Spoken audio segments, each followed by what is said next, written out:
นุ๊กพี่รับก่อนเข้ามาแล้ว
สวัสดีครับอาจารย์ครับผม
Hello, everybody.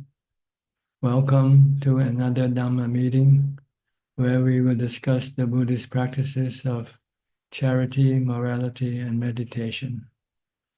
Everyone is welcome to join. Just click on the link and wait to be allowed to enter the room. Our first participant tonight is Al Sosim from Malaysia. Hi, Al. Al Sosim from Malaysia. You're the first one. Can you turn on your microphone?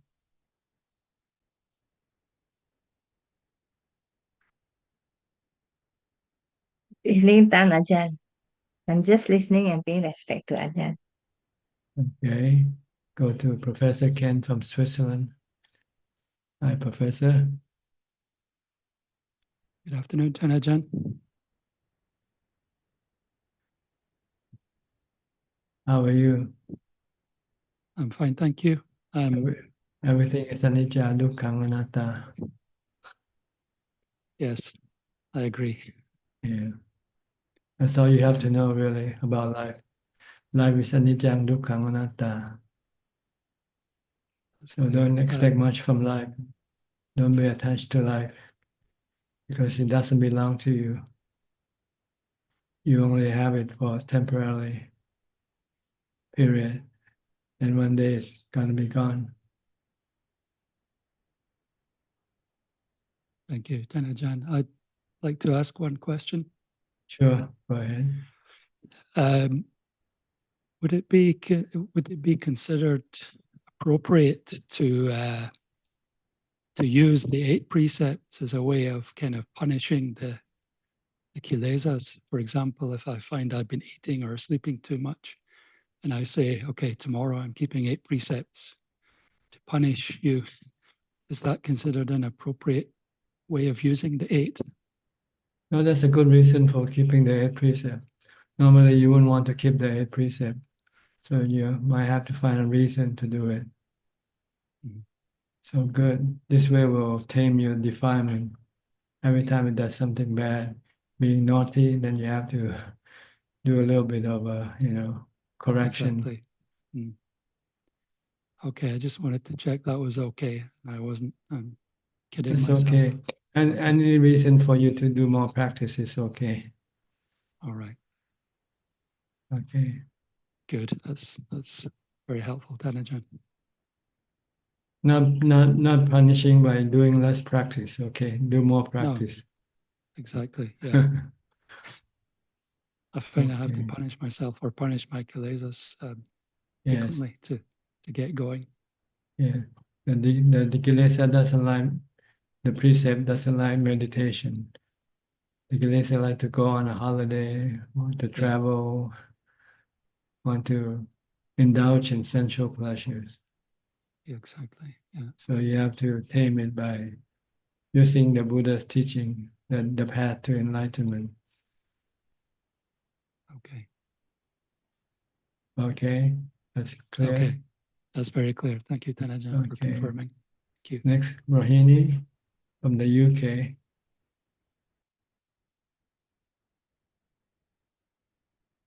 Good evening, Ajaan. Yeah. I have no questions. I just want to listen and pay my respect. Do you see anicca, dukkha, anatta all the time, Yes, yes. or sometime? I think most of the time. Okay. Yeah, I feel self, that way. no self. Yeah. Everything are just natural phenomena Yeah.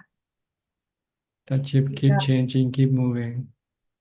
You just Yeah, have to flow along with it. I keep practicing daily, and in some sitting I don't feel my body, but I still get up after about an hour. I think my kilesas are still strong. Yes. Try to just be an observer. Try to be less of an actor or reactor. Just only do what you need to do, but the rest just observe and let it be. Yeah. Thank you, Ajaan. Thank you. Okay. You need mindfulness, strong mindfulness to be able to just to observe Yeah. with equanimity. Yes, I mainly focus on my thoughts and try to be mindful every passing minute. Yes, and meditate as much as possible to get into the fourth jhana. Yes, I do my very best. Thank you. Okay, you're welcome.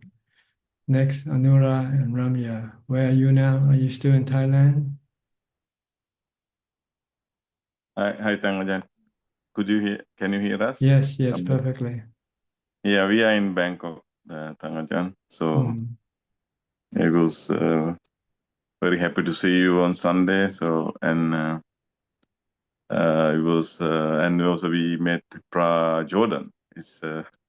Did you see him? Did you go up to on the mountain? Yeah, no, because he was walking out from the Dhanasa, and then we were just outside looking around, and then we just accidentally met him. It was so good to see him. Yes. Yeah, it's so inspirational to see. He was on the Zoom meeting, and now he's live, monk, practicing monk. So happy to see him. Yeah. Yeah. He planned to go to see the autopsy tomorrow. There's going to be a Oh, trip to the hospital to see an autopsy of a human body. okay. It's only for the monks, I suppose. Well, anybody who's interested, practitioner, Right. Yeah. but Yeah. just a small group only. They do it once a year. They go to the hospital Mm-hmm. and watch the autopsy. Yeah. And we went to the Ajaan, the Wax Museum. That's very interesting and inspiration. We so many enlightened monks in Thailand. We have heard about those monks, but we never had a good description in English. So it's always Thai. So that was a very good place to see Wax Museum. Yeah. And Tanaja, can I ask a question? Yes, go ahead. Yeah. That Sunday you were Dhamma talk in Thai. So we asked the group leader just to translate to us. She gave a 2 minutes translation, and then you were describing about suffering, following the Eightfold Path, and the suffering is not really suffer. It's not real or something like that. So could you please uh, uh, could you please provide that explanation? So we didn't really get that What do you translation mean correct. by the path is and suffering not real? What do you mean by that? So that you were Dhamma talk on Sunday in Thai. Maybe just a mistranslation. Yeah. I don't think I say anything about suffering not being real. It's real. It's one of the truth, one of the Four Noble Truths. Yeah. It's the truth of suffering. See. Yeah. Is it rise and fall, or is it the Well, it is caused by our cravings. See. Whenever we have cravings, then this suffering will arise. Stress and anxiety and worry will arise.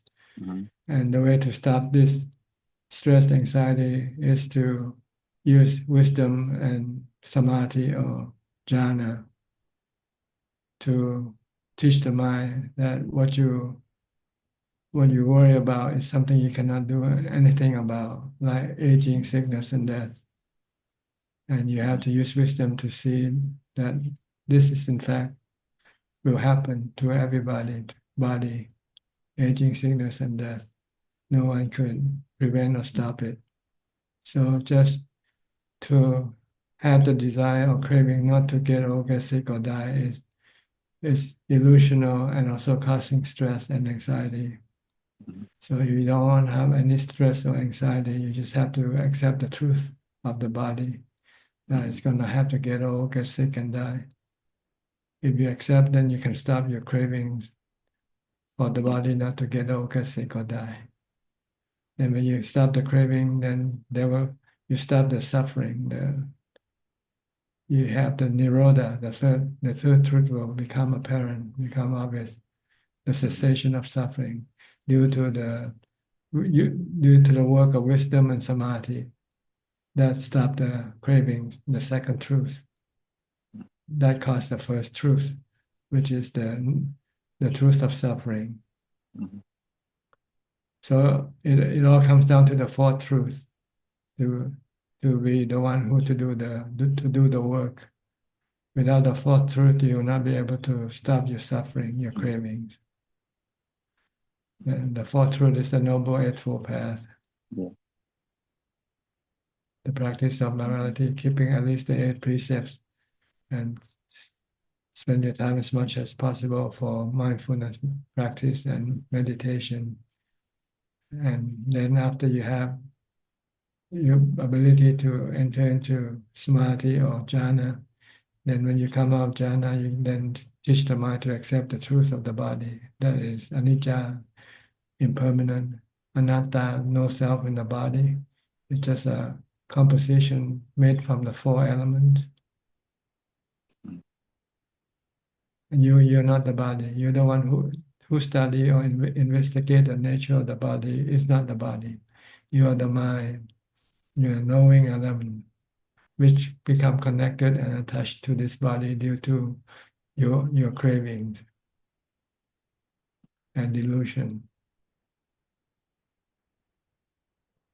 So this is what you have to do. You have to develop the wisdom to see that the body is just a composition of the four elements, that it is temporarily. It rises and it one day will get old, get sick, and die. And no one or anybody can stop this process. It's like the weather. You can stop the rain, the clouds from forming in the sky, and then you cannot prevent the clouds from falling down as rain or snow. It's just a natural process due to different condition that causing these things to appear and to disappear. So look at the body like you look at the weather, and you already heard the prediction of the body. What's gonna be like? Like the forecast of the body. The body will get old, get sick, and die. So prepare for like when you're told that you're gonna have storm coming. If you're living in a storm area, then you should move, go away somewhere else.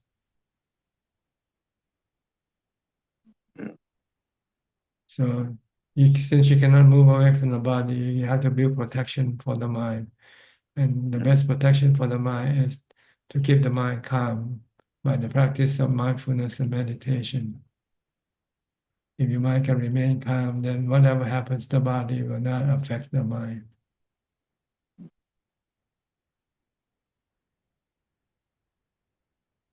So we need to practice meditation and mindfulness and wisdom to see the three characteristics of existence of the body.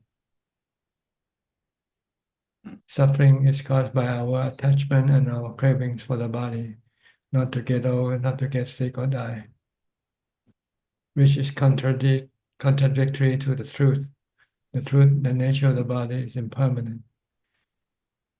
And our delusion is we think that the body is us, so we cling to it. See? But the truth is we're just a user of the body, not the body itself. The user doesn't get old, get sick, or die with the body. So you teach the user to let go, leave the body alone, and keep the user calm and peaceful. Then the user will be protected from suffering.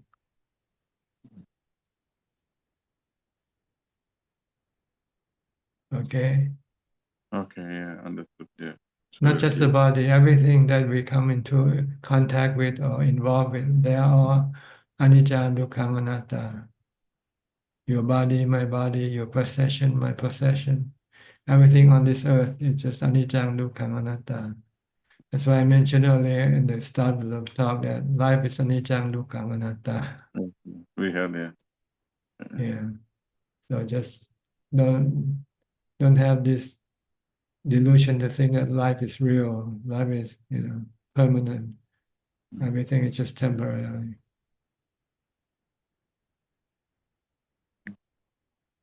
Look at our predecessors. Where are they now? They're all gone, right? Our grandparents, our great-grandparents who lived on this earth before us and who worries and have same worry and anxiety and stress like us. They're all gone. Or maybe they come back maybe we came back as them, without knowing it. Because we keep returning to the earth all the time, to the world. Maybe not the same planet, but a different planet. Because this planet that we live on, one day will also have to come to an end. Once the sun no longer can function, once there's no longer heat from the sun, then all the planets will then stop. Our life on every planet cannot continue to exist. But there are other solar systems that the mind can go and have rebirth.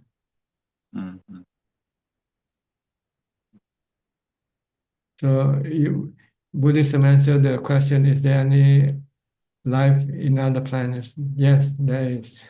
There's just not one life only on this planet only. In the entire universe, is that possible? Mhm. That doesn't make sense, right? Yeah, yeah, yeah. Mm, mm. But having birth is problematic because once you have birth, then you have to have aging, sickness, and death with it. So we have to stop birth, stop rebirth. If we don't want to have to face this process of getting old, getting sick, and die. Yeah, it's in the contract in fine print, I suppose. Mhm. Okay, is that clear now? Yeah, that's clear. Thank you, Tangajan. Thank you. Okay. When Thank are you returning back home? We are leaving to India day after tomorrow, Ajahn. I see. So, Where and have you going been in back. Thailand? Where did you go Yeah, in Thailand? so we are leaving Thailand day after tomorrow to India, and then we are returning to New Zealand on 23rd, just before Christmas. I see.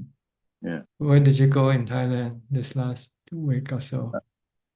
We arrived here Saturday afternoon, and Sunday we went to Wat Yan, and yesterday we went to Ayutthaya just to see the old ruins in up north, the Siam Kingdom.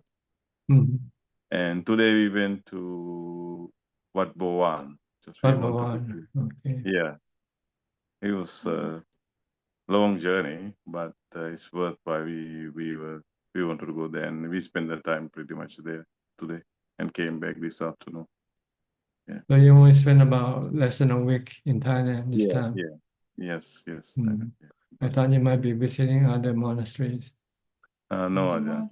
Mm. Tomorrow we are visiting. So all the group will be meeting here tomorrow, and then we'll be going to another bhikkhuni or nuns hermitage. I'm not sure where the place is. I think it's west of Bangkok, somewhere further. Mm. Just a few hours away from here, and then come back. And then day after tomorrow we are leaving. Then you go to India for 2 weeks, 3 weeks. Yeah. About 2 weeks, and then we go to Nepal, Lumbini as well. So just to be. You're visiting all the 4 sites, the holy sites, Yes, and also we are planning to travel along what Buddha has traveled. from birth to Rajgir. death, from birth to Yeah, death. yeah, Okay, yeah, good. Tracing the yeah, path. yes, For some people, it can be inspiring. People who yeah, didn't believe in the Buddha, well, after they took yeah, the trip, they became inspired and yeah, have faith in the Buddha. They yeah, didn't realize that the Buddha was real. They thought maybe it's just a myth. yeah. I think there's no doubt. So I think one day we want to come here, and then I think Thailand is a very good place for practice. So but maybe we want to stay in Wat Yan sometime. So later, yeah. If we live that long. There are many good monasteries besides Wat Yan. So unfortunately, Wat Yan doesn't have any long-term accommodation for people. Yes. Just a short term. I think we last time we stayed in Ajaan Ganna's monastery, so we can stay there too. So Good. yeah. Okay, I hope Yeah. your dream come true eventually. Yes, thank you, Ajahn. Thank you. Thanks. You're welcome. Your Dhamma is so inspiring. I don't have words to thank you, Ajahn. So thank you very much. Okay, you're welcome. You should thank the Buddha. Yeah. So Okay. I'm just his thank you. messenger. I'm just his messenger. Yeah, good message. Yeah. Okay, next, Thank go you. to Nita and Saket. Where is Nita? Is she around? Hello, Ajaan. Yes, Neeta is here. She's a little unwell. I see. So, but I'll ask her, do you have any questions? She doesn't have any questions. Okay. But Ajahn, I do have one. Um, I'm curious that when we are unwell, what is a good way to practice Dhamma? Good way is to keep the mind calm. Don't react to the illness. Just accept the illness. That it's like you're accepting a snowstorm or something. You cannot do anything that once there's a storm, just stay put, stay in the house, take a rest, and wait for it to heal, to get better. Be patient. Generally, people used to move around a lot, so when they're stopped by their illness, they feel frustrated. They feel, helpless. They want to keep doing something, continue doing things that they used to do, but they cannot do it. So you have to practice a lot mindfulness and meditation just to keep the mind calm. Restrain your craving, your desire to do things like you used to do normally. Then you won't feel any stress or anxiety. Your mind can be happy while you're still sick. Actually, you might find that this is a good excuse not to do anything. Because once you're sick, you can tell people, I cannot do this or that. And people will have to accept that, right? So you can look at in the positive side of getting sick. The silver lining of getting sick is that you don't have to do anything. Yes, yes. Thank you, Fra Ajahn. Thank you. All right, good. Next, Alvin from Malaysia. Namaskar, Ajaan. Just listening, paying my respect. There's no question tonight. Thank you. Okay. Next, Mike Sheffield. Hi, Mike. Good evening, Ajaan. How are you today? Fine, thank you. And you? It's cold? I'm good. Yeah, it is cold in New York City. I'm happy to report I'm going to do a little retreat at Wat Metta in February in California with Thanissaro Bhikkhu. So I'm excited about that to advance my practice a bit. And I guess my question today is kind of about the community that you keep as a practicing Buddhist. That sometimes friends and family can be less than supportive of your practice. And so, I'm sure everyone who is not surrounded by, a Sangha all the time goes through something similar to that. If you have any advice or if there's any teachings that relate to that, or if there's any related teachings of different qualities like equanimity or emptiness to conjure up when trying to deal with any resistance to your practice? Well, first of all, you have to accept the fact that we might see things differently. So once we accept this, then we don't have to try to convince other people to see things the same way we do. So this will reduce the stress on us to try to convince people what we do. Let them see what they want to see, and we see what we want to see. We can still be friends, we can still, exist together, but we just don't do things like we like together anymore. They like to go out to a party, you want to stay home and meditate. So it's your choice. So there's no need to try to convince people or convert people to your path. Just do your own thing and let people be. Then there's no need to fight. There's no need to convince. There's no need to anything. You don't need to do anything with other people. You just have to accept them that they are apples while you are oranges. So you cannot change apple to become oranges. Or oranges become apple either. That's all. Just acceptance of the truth. We are different and we can still be friends. The Buddha said we can show loving kindness to everybody, regardless of their like or dislike or their attitude or anything. We can live together peacefully. with loving kindness by accepting each other's characteristics or personality. But we don't have to do things together. If we find that it's contradictory to our path, then we don't have to do it. If people like to drink and we keep the 5 precepts, then we don't drink. That's all. We can have orange juice instead of beer or something, you know. Okay. Okay, thank you, Tanajan. All right. Anything else? That's it for today. Thank you. Okay.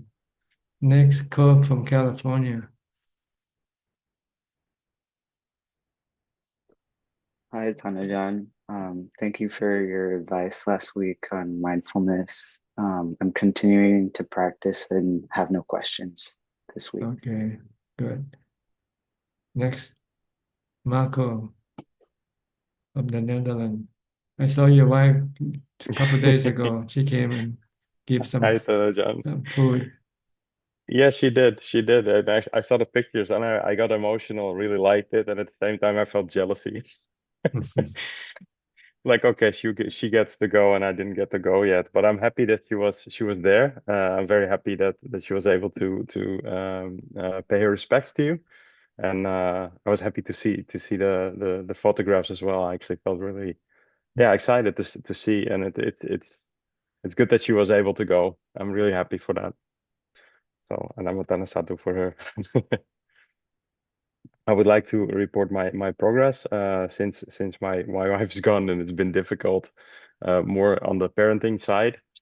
Let's just say that the challenges are 100% instead of 50%, where normally you have two parents to take care of the kid. There's now just a one. And on the words that were said earlier, I kind of they kind of touched me, where you were saying it's like we're seeing things in a different way. And what I'm noticing is that it feels like the world's going in a different direction and how we are trying to raise our son, and it feels difficult. But at the same time, I know it's the right way, and I know it's the path that Buddha would also followed on keeping the precepts, and that's important. And I know it's difficult sometimes with my son. I'm realizing that the only attachments which are really still very tough for me are my wife and my son, because I really feel more detached from everything else around me. And I would like to ask you some guidance on. Funny enough, on Saturday evening, I tried to meditate, and there was a storm outside, and I heard the sound, and I actually got anxious and a bit afraid. And normally my wife is in the house. I was a bit surprised by that.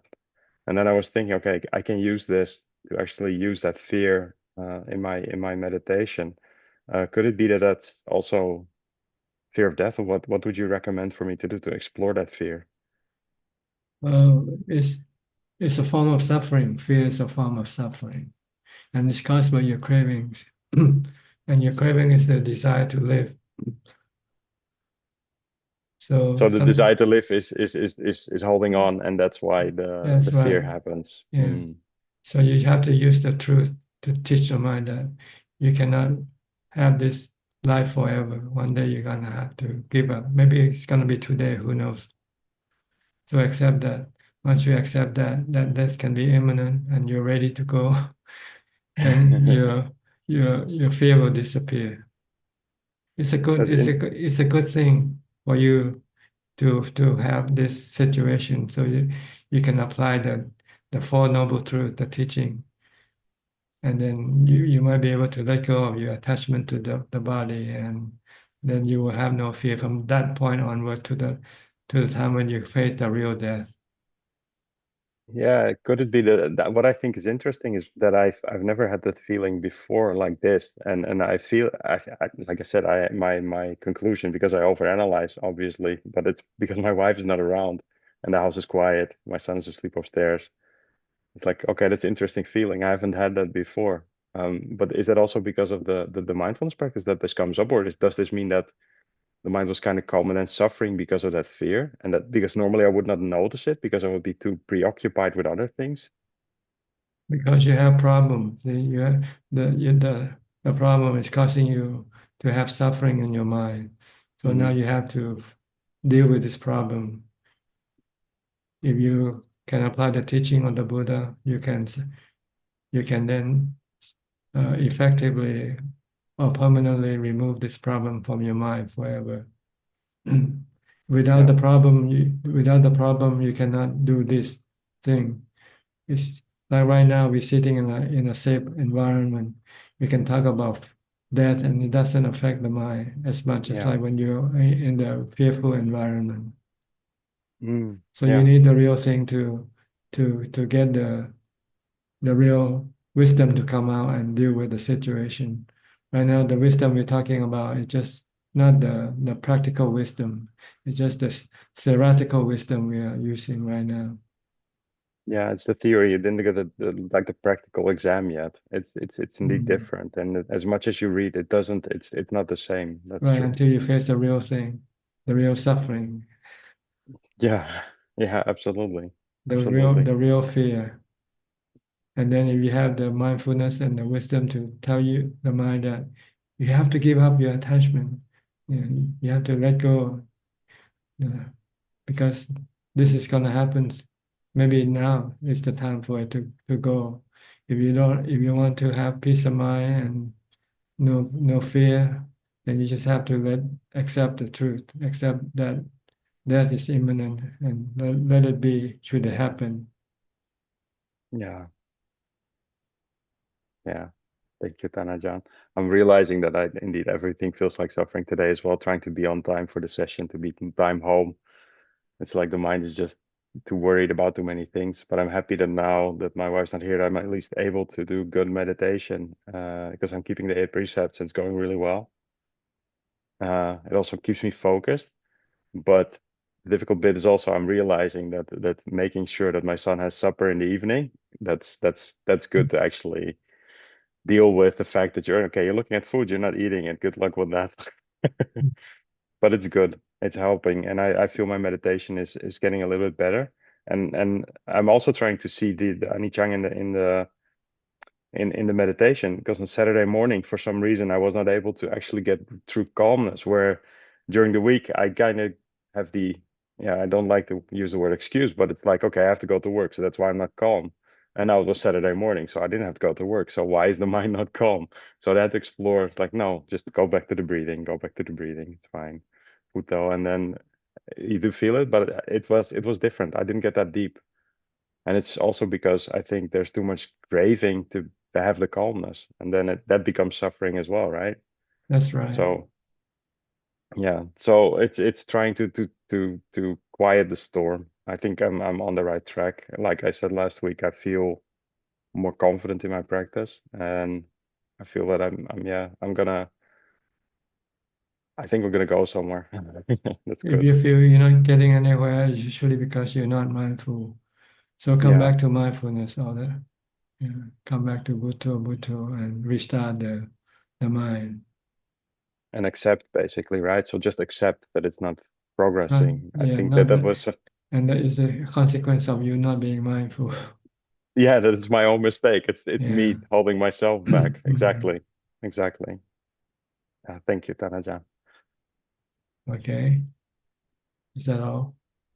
No, just one funny remark. So on Sunday, I went to do the shopping, and then I chose I don't like busy places, and I chose the wrong moment to go do the shopping. It was so busy, and I had this like view of people. It's like, oh, it's kind of interesting, the difficulties that people go through to actually buy their new excrement, because that's all it is.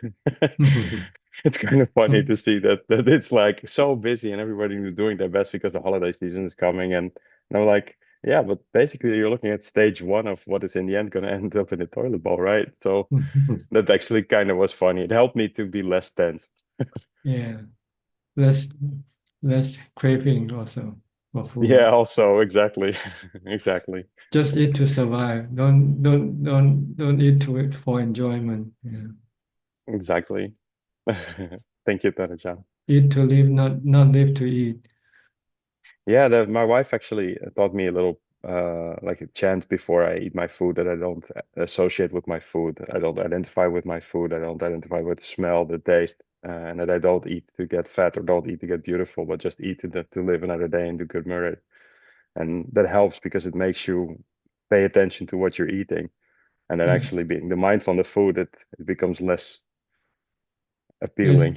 the Buddha teach all practitioner before eating that they should reflect on the reason for eating, not for Yeah. beautification, not for enjoyment, but for the suppression or elimination of hunger and maintain life so that we can continue on with our practice.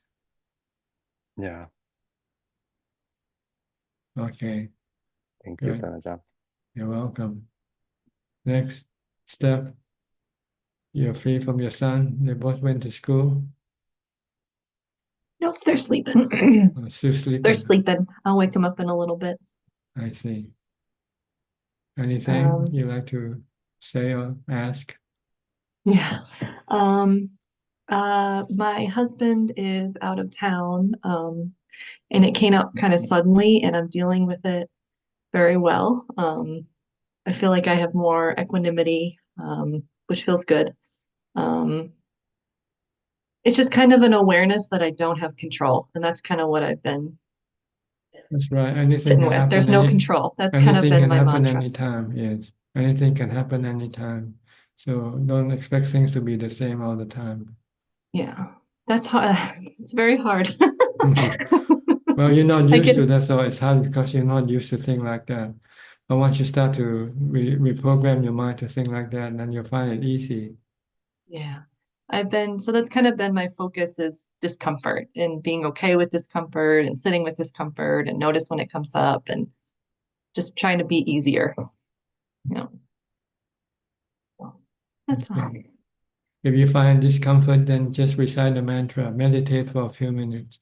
This might help calm your mind. That's what helps. Budho really helps. Yeah, If I yeah. notice that I feel discomfort and I start just calming myself, it really, it Yeah.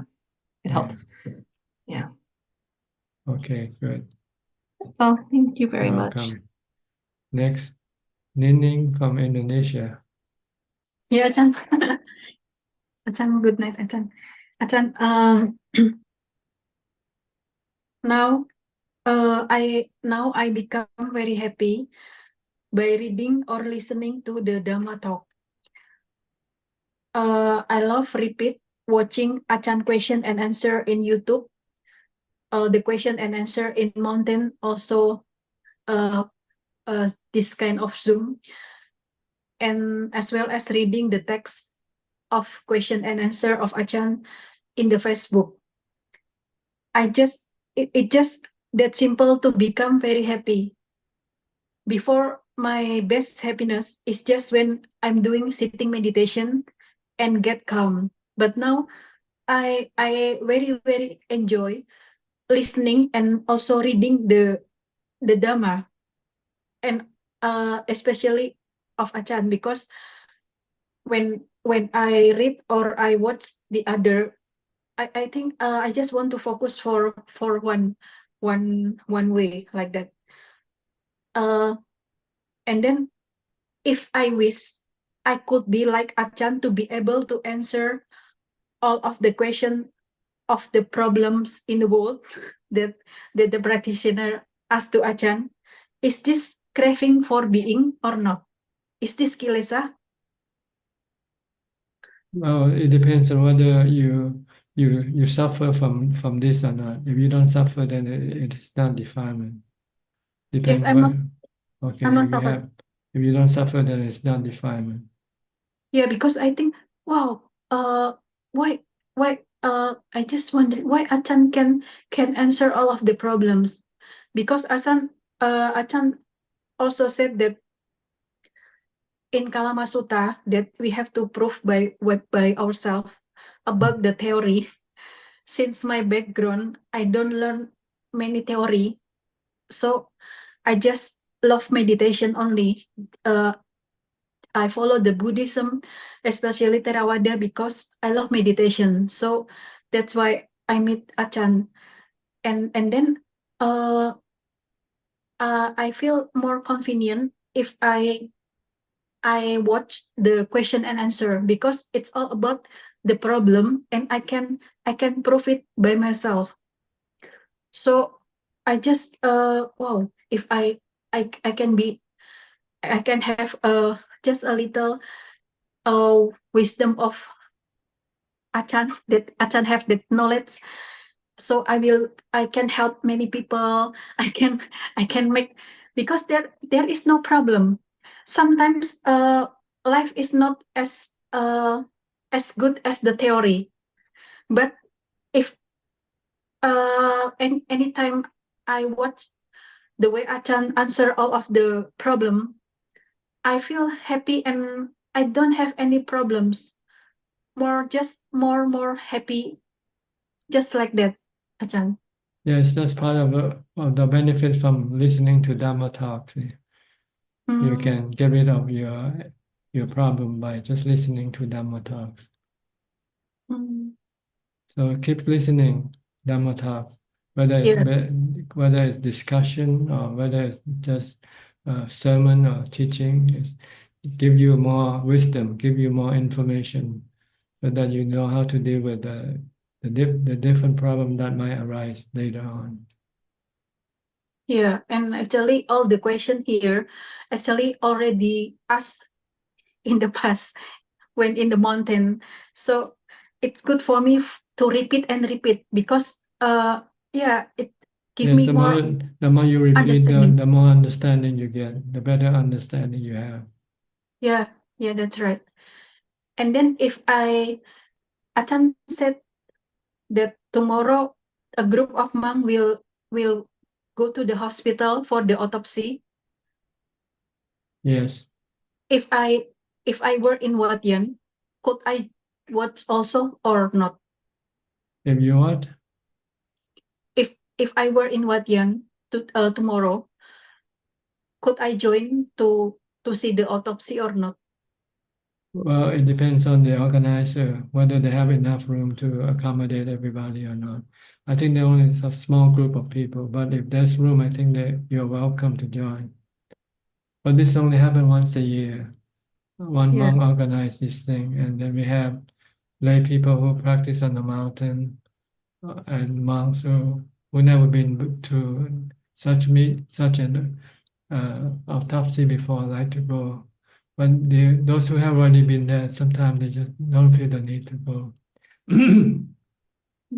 Yes, if you're in Wadyan, if you know that there's a trip like this, and if you contact the organizer, if they have room, I think you'll be welcome to join. Or maybe if they don't have enough room for transport, you might have to provide your own transport to join, to go with them.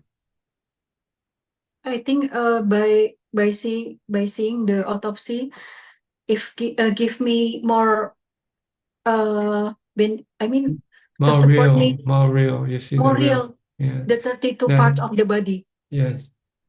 Yeah, because I know I want to contemplate the 32 part of the body. Yes, you also see death. Death is real. Right now when we're talking about it's not real. It's not as impact. Doesn't have the strong impact like seeing the real thing. Yeah. Okay, Ajahn. Okay, thank you, Ajahn. Thank you to the Buddha for the teaching also. You're welcome. Thank you. Next, Philip from Malaysia. Good evening, Tanajan. I'm here to pay my respects. I don't have any questions tonight. Just happy to be listening in. Okay. Go to Marsha from Ohio. Okay. Hello. Yeah, I don't think I have any questions today. I sort of lost my momentum. But at the same time, the mind doesn't seem to be thinking as much as I go throughout the day. So everything is just easier. It's like whatever comes, and whatever goes, goes. Whatever goes. I guess I'm getting older, and I don't things come and go, and it's like I'm just here in the house with my daughter, with the grandkids, and it doesn't seem very spiritual, but it's emptier. And so I'm just observing my life as I'm living it. And it seems very good. Yes, that's the best position for us, is to just be an observer. Yeah. Don't react or act. Yeah. I haven't been doing so much meditation, but there's still a real sense of freedom. Sometimes you can use wisdom to replace the meditation. Wisdom can also calm your mind. Mhm. I When you think see that might be things happening. and then you let go of things, then your mind can become calm. Mm. That's very good. I always wondered sometimes how I could have a sense of freedom, and the formal practice is not, I'm not working so hard on the meditation, but I'm practicing it just all the time. Yes, you can either use wisdom or you use mindfulness to tame the mind with. Mhm, mhm. If you cannot use wisdom, then you have to rely on mindfulness, such as a mantra to calm the mind down. If you can apply wisdom to see everything as anicca, dukkha, anatta, then you let go. When you let go, then your mind can become calm from letting go. Okay. Okay. Thank you so much. Okay. Good luck to you. Thank you so much. Stay calm and observing. That's all we have to do. That's amazing. It really is amazing. It's like I don't have to be this person, this perfect person, or You the don't have to be perfect anything. meditator. You're just an observer, really. Yeah, yes. But Okay. most people like to be actor in the stage on the stage, rather than be an observer. They go up and on the stage and start to act and do all sort of things. Well, I find when I do that, I get into so much trouble. So That's right. But people think they're happier that way because they cannot just being still. But once you practice meditation and you can calm and still the mind, then you find being still is better than being active, yes, I think so. And you don't get anything from your action anyway. Everything is temporary. What you earn, what you have today, one day you have to give it all up anyway. So why bother? Yeah, exactly. My sister died some years ago, and at the time I told another monk, well, my sister died and I, had all this stuff to do relating to it. And he sent a little message and said, well, sooner or later you will go the same way. But what I noticed when she died, and I had to go through all of her belongings and sort everything, get rid of everything, sell the house, it was like her whole life stopped at that moment. Everything she had lost its value. Everything she treasured and hung on to, it all went like to the dumpster, and it felt like disrespectful, but It's the she truth. was gone. Everything, all that connection to all the stuff of her life, it was a pretty insightful experience for me to go through that, because somebody who I thought I loved and was close to, all of a sudden she was just gone. The whole life was gone. The connection was gone. And it's going to happen to everybody, not just to right, her alone, and to you, me, and everybody. right, that's exactly right. We're just a temporary visitor to this earth, this world. And one day Exactly. we'll have to leave it, leave everything that we have accumulated. Right. So, right now I just need to let things go. as right. everything happens, just keep letting it go. Stop Yes. getting involved in Yes, even your anything. most precious possession, which is your body, you also have to let it go. Yeah. Yeah. Yeah. So Okay, true. so prepare for the eventuality. I'm trying. I Right. think I'm much more ready than I was, and I'm going to be more ready. I'm getting there. And you have the tool to do it now. I just do. mindfulness and wisdom. That's all you need. Yes, that's right. Okay, good. Thank you. You're welcome. Next, Apalachita from Dubai. You still teaching yoga every day? Ajaan? Yes, I'm still teaching yoga every day. How many students usually you have? Well, it depends. A small class can vary from 8 to sometimes 3, and I have quite a few like one-on-one students who just want to practice. So yes, Okay. You enjoy your teaching? I do enjoy my teaching. Okay. It feels like it's a good way to live as a livelihood, and it supports others, so I feel it makes sense. You also practice it when you teach at the same time, right? Yes, very much, Okay, very much, very much. So Yes, yes, all good, and it was very moving to hear Marsha's sharing, and so sometimes I think like I could stay wherever I am and I could practice, but sometimes I think, do I also need to take a little bit of a step to make my life simpler or move away and practice on my own? So how would I be able to decide that? when the time comes, you know what to do. Okay, that's very okay. Yeah, you know it when you feel that everything you have become a burden to you, then you want to get rid of it. But it's still not a burden; it's still a benefit. Then you want to keep it. See? So it depends on how advanced are you on your practice. The more you are advanced in your practice, the less you depend on other things.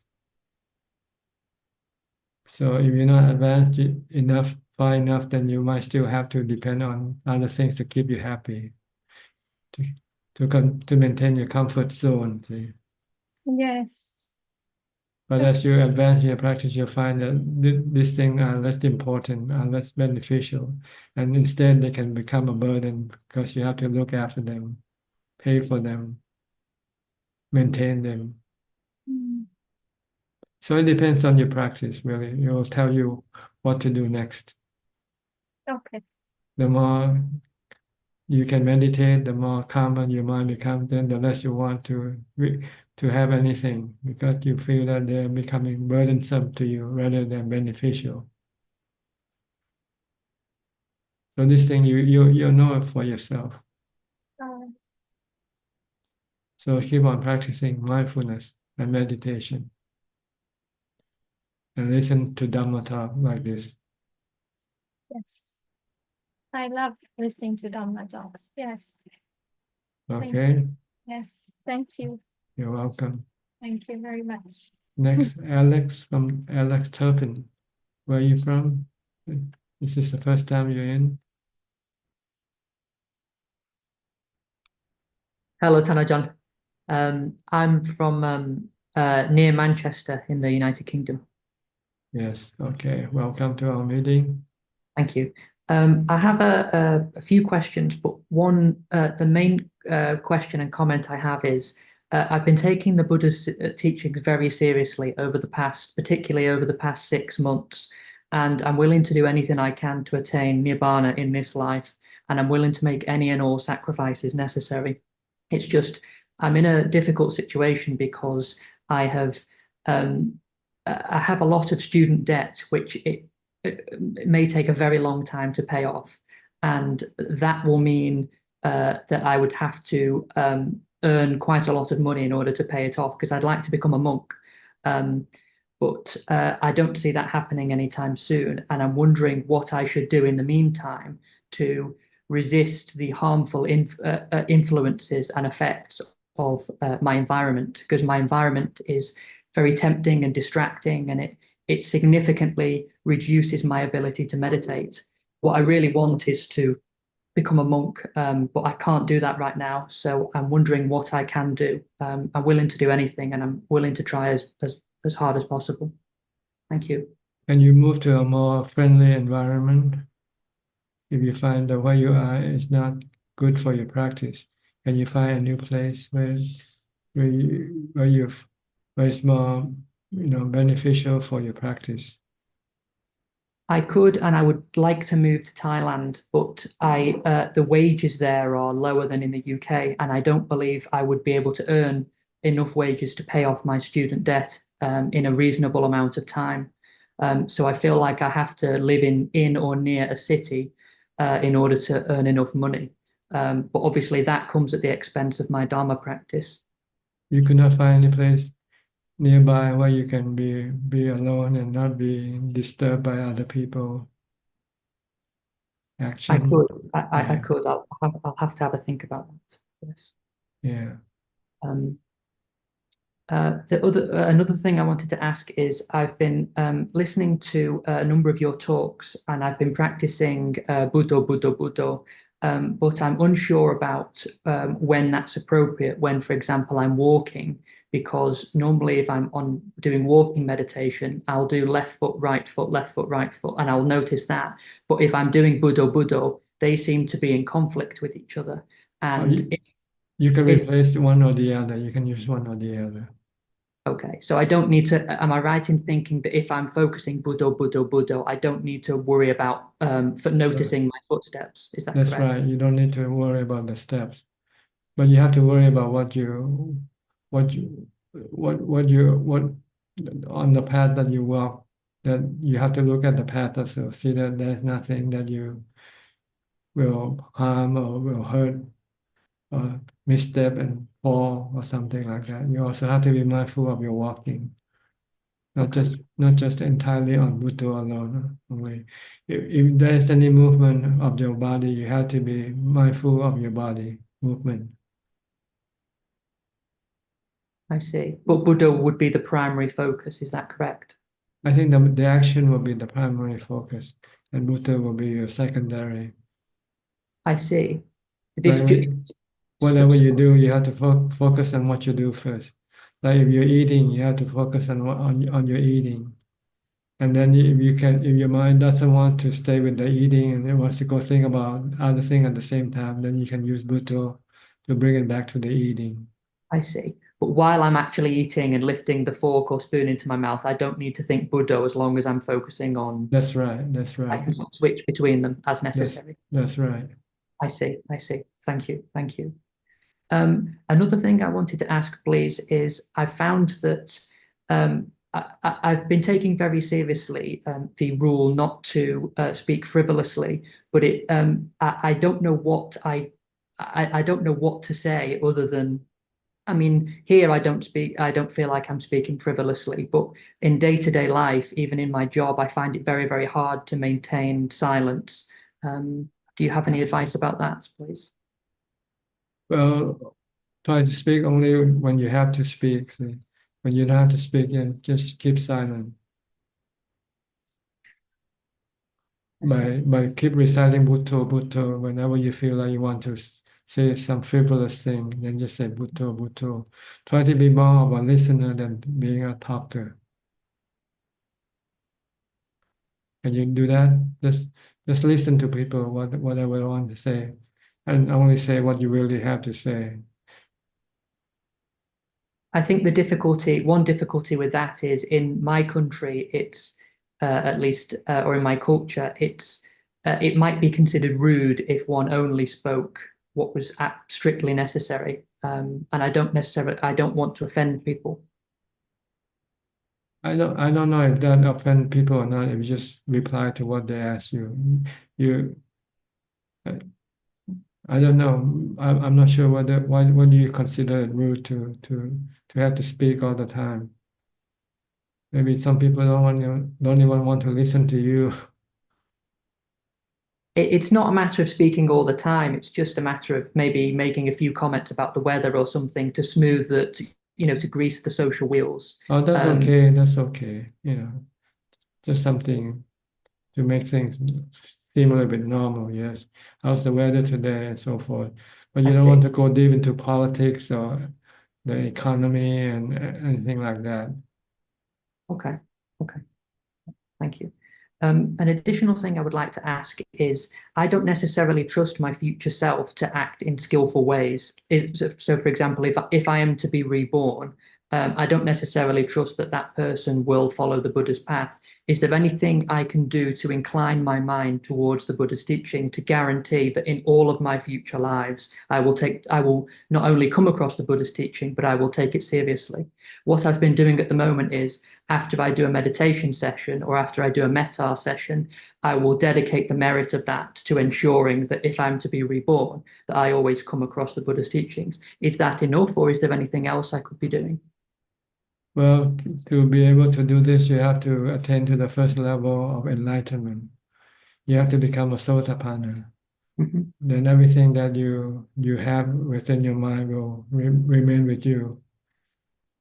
But if you're not yet a sotapanna, everything that you have today in your mind can be gone in your next life, except only those things that are habitual. Whatever you do and it becomes a habit, this will go with you. But if it's not a habit, then it will not go with you. Okay. So if I make it a habit to think, only about the Dhamma and only about my practice, is there a reasonable chance that if I have to be reborn, I would be reborn under circumstances where I would encounter the Dhamma? Is that Yes. correct? You don't need to encounter the Dhamma because you're taking the Dhamma with you right now. Okay. You can take the Dhamma with you, so you don't have to wait for when you're reborn and wait for a new Dhamma to teach you. If you are Sotapanna, you will have installed the Four Noble Truths in your mind. I see. What about if I don't quite reach the Sotapanna? Then the Four Noble Truths can disappear. It's because it's only a memory to you right now. It's not real. But if you become a Sotapanna, you actually you'll see the real Four Noble Truths in your mind.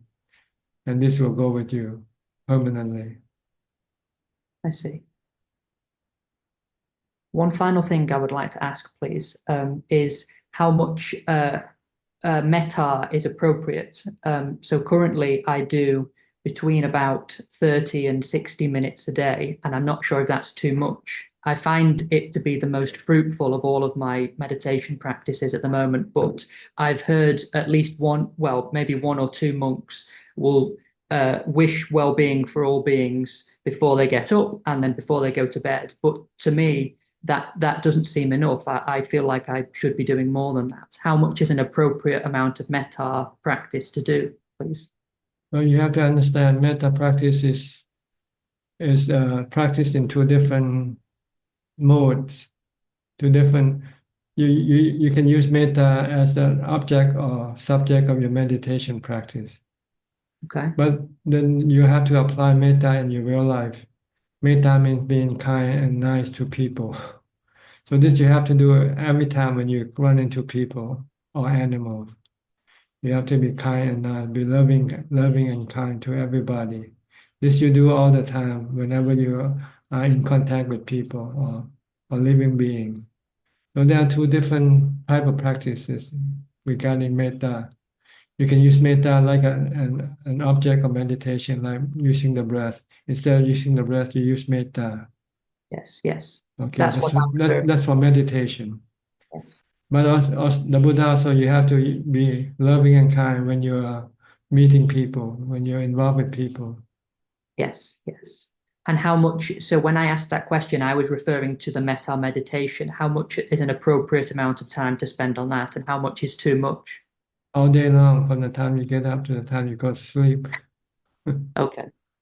But obviously, if I can't do, I don't think I can do that and Buddha and notice my body. That seems to be too many things to No, focus on. no, you don't do them all at the same time. You can change. You can change. I see. I see. Depending on the situation, which is better for you, which one to use. It's in driving an automobile, when you use manual gear, you have to keep changing your gear depending on the speed of your car running, right? Okay. So in your life, in your daily life, you might have different situation in which you find that this type of meditation is not better than this other type. So you have to switch gear.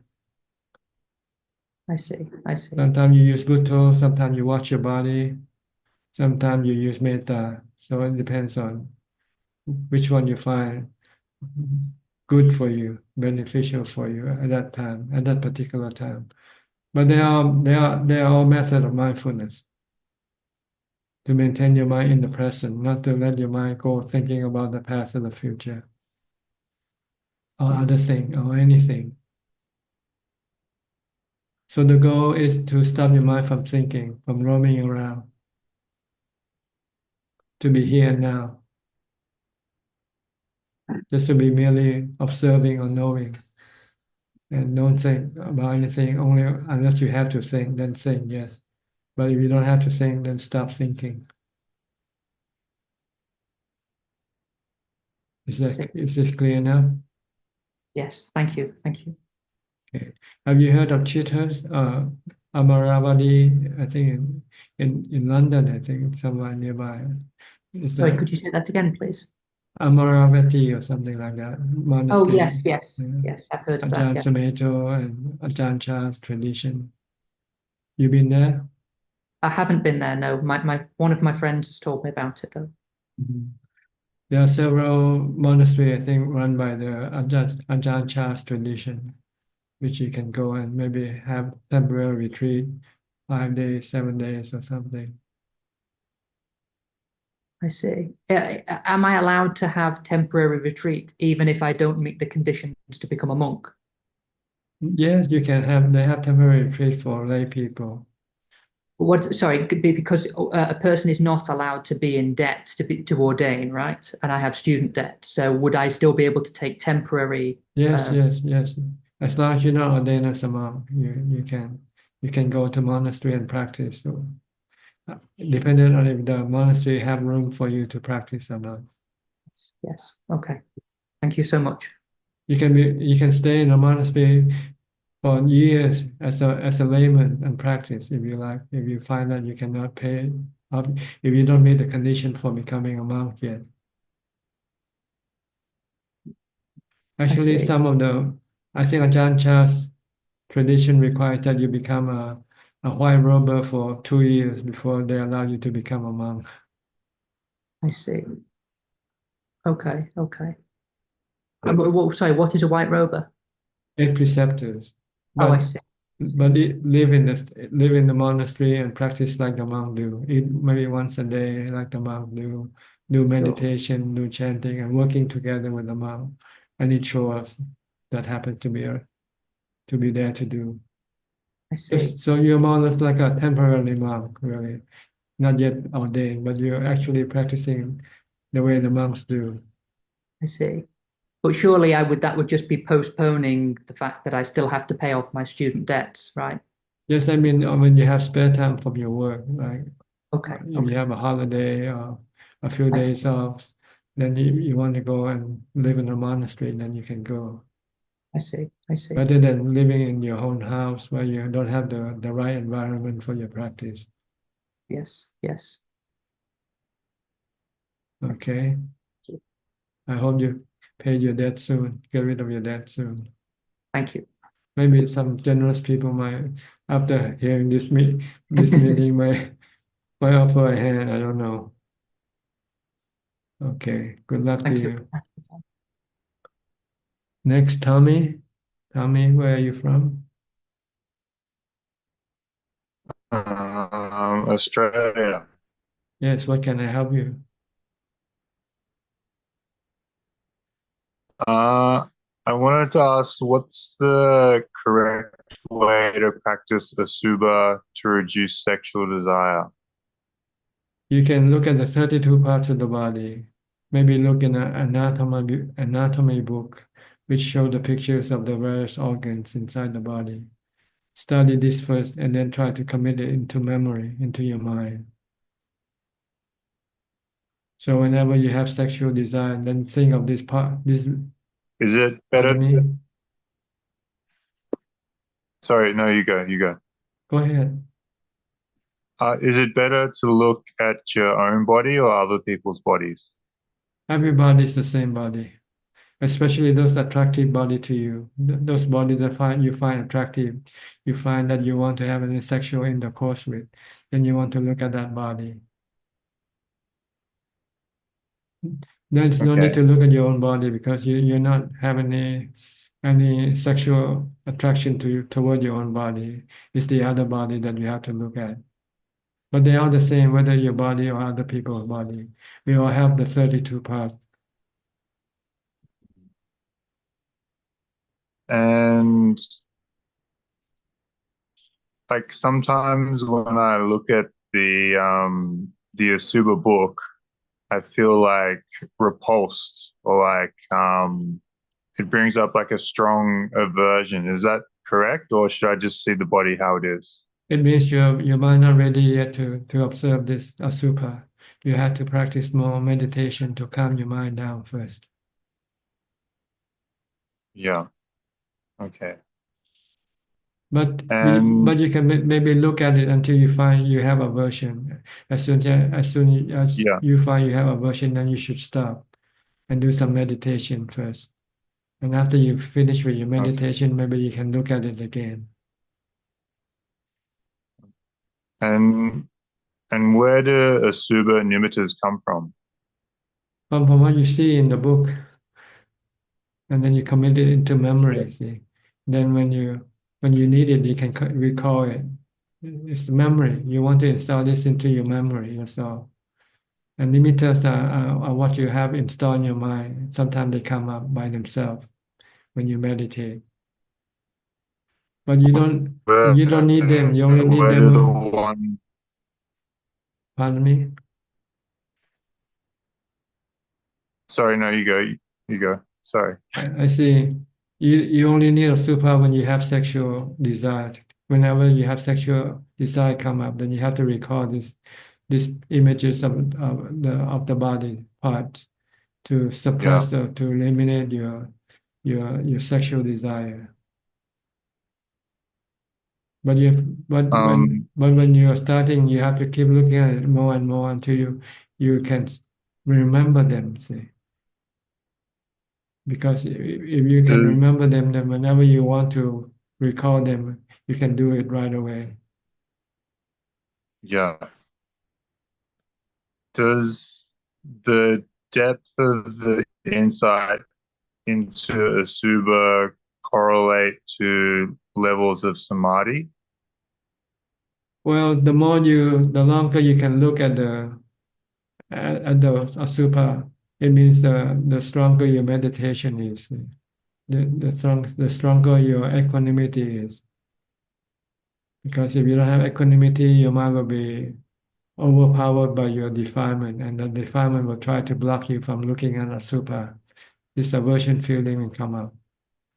So it depends on how much meditation you have, how strong your meditation is. The stronger your meditation, the stronger will you be able to suppress your aversion or prevent your aversion from coming up when you observe the asupa images. Yeah. So you need to practice both, really. Yeah. I have another question. Sometimes in our tradition, you hear the teachers, they talk about the puru. About what? I'm sorry. The puru. River. No, the puru, like the one who knows. The one who knows, Hulu, I say, okay. This is the mind, see. The mind has the ability to know. And the mind take possession of the body. The mind is just the user of the body. The mind uses the body as a tool to achieve what it wants to have.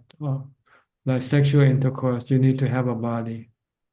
And it is the Puru who tells the body what to do so that it can satisfy the craving of the mind, the Puru. But this craving can cause the mind and the Puru suffering when you cannot get what you crave for.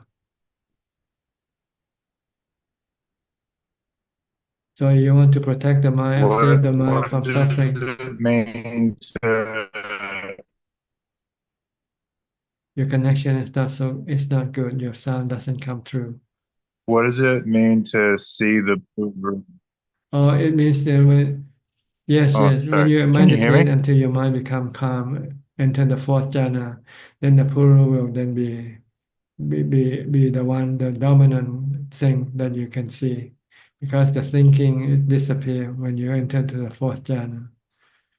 When you have thinking, this thinking will block the Puru from the knower, from appearing. The Puru will be blocked by the thinker, by the thinking. When you meditate and when you stop the thinking, then you can see the Puru, the knower. So in fourth jhana, is it like the mind experiences it Yes, it's a single. The itself? mind becomes a single. Yeah, it experiences itself. It sees itself. See the knower, because the thinker that's part of the mind stop function temporarily. Normally, we see only the thinker, right? What we think, what we do, what we think. But we don't know that there's a knower behind this thinker. It's the knower who knows what the thinker thinks. So, but this is different to like an attainment. No, it's just a process of calming the mind, stopping the thinking, the other function of the mind temporarily. That's all. And have peace and happiness, temporarily peace and happiness, but not yet enlightenment. Enlightenment, you have to see the Okay. Four Noble Truths. So, in regards to, we say like Kai Vedana Jittam, like the four Satipatthana. Yes. When you see, so when you see the body, do you see feeling as well? No, you do one at a time. You study the body, see the body as being impermanent, that it can cause you suffering if you become attached to it, and that there is no self in this body. You have to see the three characteristics of existence of the body. Then you can then let go of your attachment to it. Then you go to feeling, the next target. Then after the feeling, you go to the citta. These are the three targets that you have to study to see that they are all anicca, dukkha, anatta, and you cannot cling to them or attach to them, because when you do, you can get suffering. How do you examine feeling? Like when you sit in meditation and the body become painful, then don't get up, don't move. Keep continue on watching. See whether it is impermanent or permanent. See whether you can control it or not. Tell it to go away or not. And see the So dukkha. this would be like Lungta sitting all night That's kind right. of thing. That's right. And deal with the feeling, the painful feeling, by using wisdom to accept the painful feeling and not to try to control or change it, because you cannot. Try to let go of it. Let the mind go. Leave the painful feeling alone.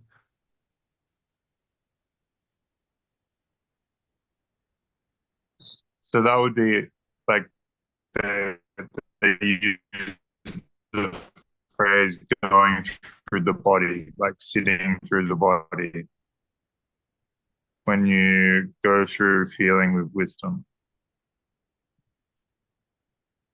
I only heard part of your question.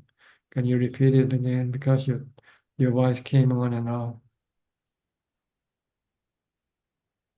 So that would be like I heard the phrase going through the body. Is that what that means? Well, see, the feeling, the painful feeling come from the body. So there are two different objects that you have to study: the body itself and the painful feeling that come from the body. So you want to study the nature of the body, you have to see that the body is constantly changing from birth to aging, sickness, and death. And this is a process that you cannot stop or prevent. If you try to interfere, you can get dukkha or suffering. If you don't want to get any dukkha or suffering, you just have to leave this process alone. Same way with pain, Thank you, Ajahn. same way with feeling. You have three types of feeling, keep changing from one to the other. Sometimes you have painful feeling, sometimes you have pleasant feeling, sometimes you have neutral feeling. This you cannot also interfere. You have to let them come and go as they like. Then you will have no dukkha or suffering. If you try to interfere, then you have suffering. Understand? Where do you start? Where Thank do you, you study Ajahn. the Thai from? I stay with some teachers in Thailand. I see. Yeah. For long? How long did you stay? On and off a couple of years. I see. Yeah. Teachers in the north or in the northeast? Around Isan. Isan, northeast. Okay. The last teacher I stayed with was Lungpo Bunma. Bunma. Okay. Lungpo Kao's senior looks at. I see. Okay. Yeah. Good. You still follow his teaching, the teaching? Yeah. I see it on Facebook. Okay. Okay, thank you for coming in. Hope this will help clarify some of your questions. Thank you very much. I appreciate it. You're welcome. Next, in 10 from Indonesia. Oh, I'm sorry. Before that, it's Kokseng first. I'm sorry. Kokseng, your turn. Yeah, greeting Ajaan. No questions at the moment. Okay. In 10 from Indonesia.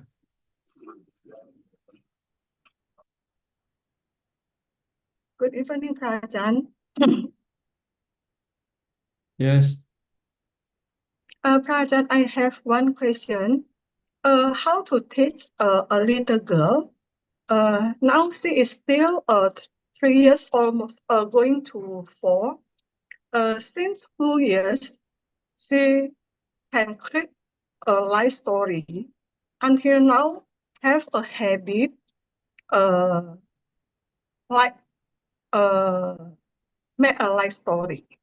So how to teach to be a good attitude? To be a good teacher or to be a No, good to be a good girl, don't be teach like. teach her the precepts and the loving kindness. Teach her to have loving kindness. And tell her to keep the precept, don't hurt other beings, don't kill, don't steal, don't cheat, don't lie. That's all we have to do. Teach the basic the basic skill of being a human being is to keep the precept and to have loving kindness toward all beings. Okay? Okay, thank you, Ajaan. You're welcome. Next, Adam Wang. Hi. Where are you from? Hey, Ajahn. Yeah, just with regards to something I was gonna ask, it's probably best that I don't ask it publicly. It's probably too heavy or too personal, perhaps, to really bring up among a big group. Perhaps I'll just leave it. Okay. Yeah. Maybe you can submit your question in writing and then doesn't have to review yourself and just ask the question and ask the person who read the question not to review your name. It's anonymous. Okay. Yeah, I'll message the admin. Thanks. Okay, you're welcome. Next, Diana from Toronto or nearby. You finally managed to get in the room this time. Now, Budaya Ajaan Suchart. Yes. I've been sick actually for 3 weeks also. So maybe it was a good thing because I couldn't stop coughing. You're well now? Yes. And okay. And during that time, I really watched how my mind was just attached to all these symptoms that I was having, and the mind wasn't liking it at all. So that was very interesting to see, because even I was acknowledging it. I couldn't change it much. Like the mind was just stuck to not liking it. Yes, you have to meditate until it becomes still. Then this life will disappear temporarily. Mm-hmm. Otherwise, it will not disappear. Even if you tell it to disappear, it won't go away. Only when you meditate and make the mind become still, then this life will disappear. So the mindfulness is making it. That's right. We need mindfulness to still the mind with. Wisdom cannot do anything to it because it just doesn't believe in wisdom yet. Yes, and that's what I saw. I saw that the symptoms were changing, and even though the mind was understanding that it was changing, it was still stuck to it like a gum. That's right. That's because of the old habits. The defilement want to change, want to get rid of the bad feelings. Mm-hmm. So the best way to do it is to calm the mind with mindfulness. Watch the breath and recite the Bhutto, Bhutto, mantra, Bhutto, Bhutto, until the mind becomes still. Mm-hmm. Then your mind will become peaceful, even though the painfulness of the body still remain. It will not affect the body. It will not affect the mind. Mm-hmm. Yes, somehow I couldn't quite manage to practice. Meditate. Yeah, Meditate. I couldn't. So I've decided to surrender to the process, believing that that's like, I guess, thinking that at some point the symptoms were going to release, and they did. It was just such a long time. Yes. Yes. So I have had some questions over the last 2 weeks. I've written it out. So is okay to ask now? Go ahead, please. Yeah. So maybe one of them was kind of addressed now, was like how to remain balanced and happy when a lot of aversion rises and there's no chance to practice mindfulness. You can always practice mindfulness. Mm-hmm. Just keep reciting Bhutto, Bhutto. Mm-hmm. I've also added when I'm engaged in some activity, and in that moment I know that I'm experiencing like reaction, aversion to something, and I'm aware that I'm not mindful. and When I you still come back to mindfulness, come back to the mantra when you're not mindful. When you know you're not mindful, and you bring the mind back to the mantra. Mm-hmm. So that means I need to stop the activity that I'm doing or suspend it somehow until I regain my mindfulness, and then perhaps go back and address the situation. Is that kind of? It depends on what you can do or what you want to do. if you want to continue on with your activities, then you might not be able to practice the mantra. Then you have to accept the consequence of that action. Yes, well, the consequences was just more and more tension. Then maybe you want to excuse yourself and go find a place to calm your mind down first. Go to the toilet. Then you have to go to the toilet. That's where you can find refuge for your mind. Once you're in the toilet, then nobody disturbs you. Like excuse myself and then regroup, return. Okay. Okay.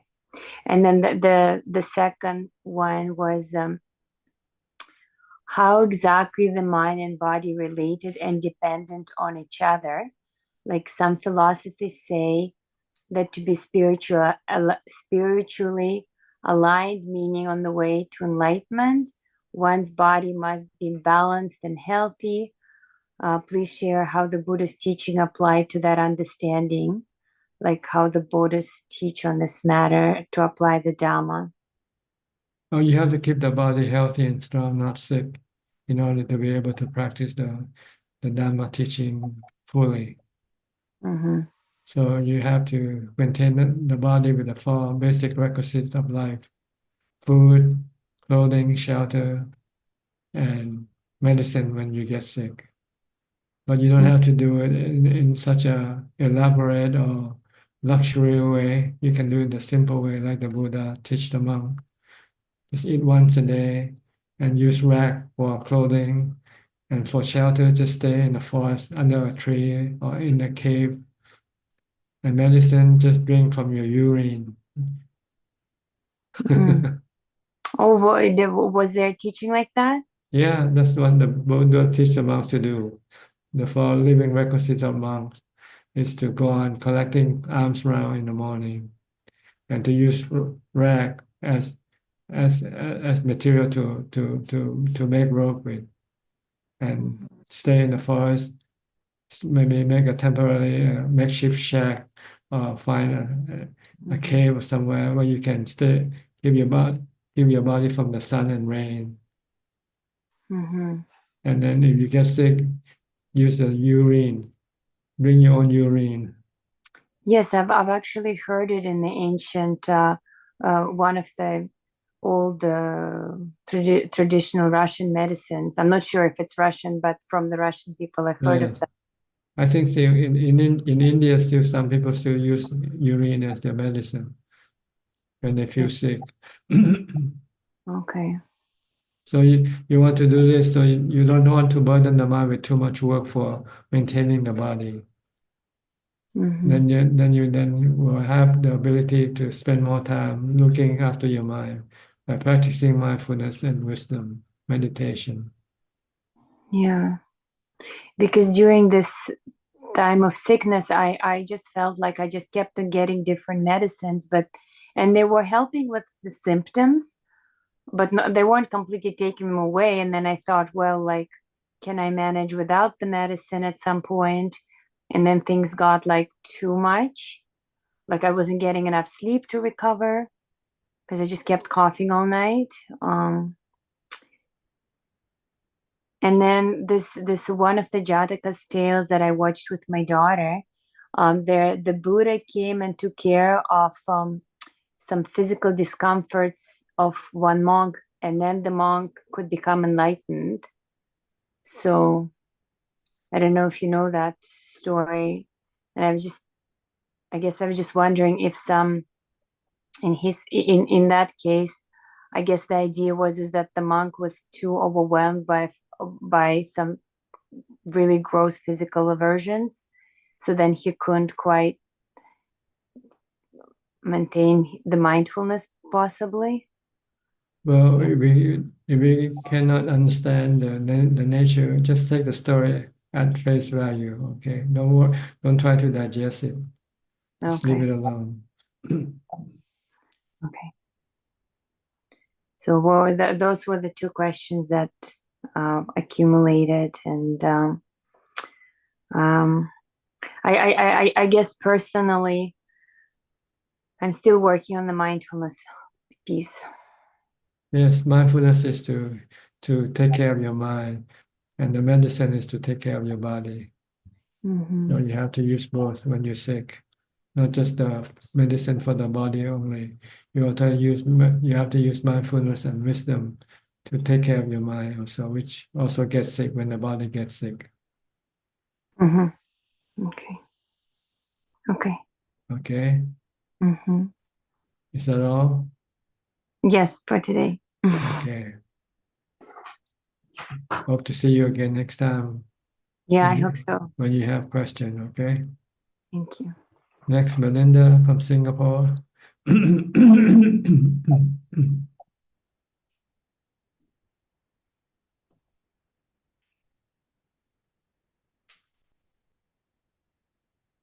You have to unmute your microphone. Not yet. Okay. Good evening, Ajaan. Yeah, I'm listening and a lot of teachings and I can apply. Okay, good.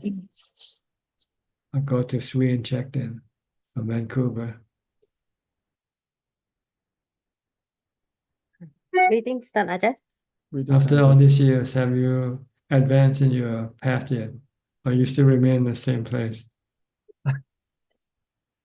Is there anything to show from your practice? Or not practicing at all? So embarrassed. Don't be shy. So embarrassed. You must have But gained something, or else you won't be coming here every week. well, I was just reflecting about what you were saying early on, like about like just one piece of advice from you, like really helped me so much. Like I know that it seems like it's like for example the you can't change apple to orange or like just I know it's simple It's piece of simple, but we don't think we don't look things like that, right? We look at people as yeah, people. I never think like that before and until I met you. And then like even though it's sounds simple, but it's very profound to me. Like it really, really helps me a lot, like in my life and in dealing with people and being really happy, like and being able to be okay with like oh like the apple and then I'm orange is okay, right? So it really helps a lot that in the your wisdom really, really helps me a lot. But yeah, I'm embarrassed. I'm embarrassed about my practice. Why embarrassed? You're actually practicing. No, I mean like I'm embarrassed that maybe I don't yeah and I don't go to retreat or I don't yeah but But that doesn't mean you're not practicing either. If you apply the teaching, and can get rid of some of your anxiety and worry, that you are practicing already. yeah, it actually really, really, really helps me a lot.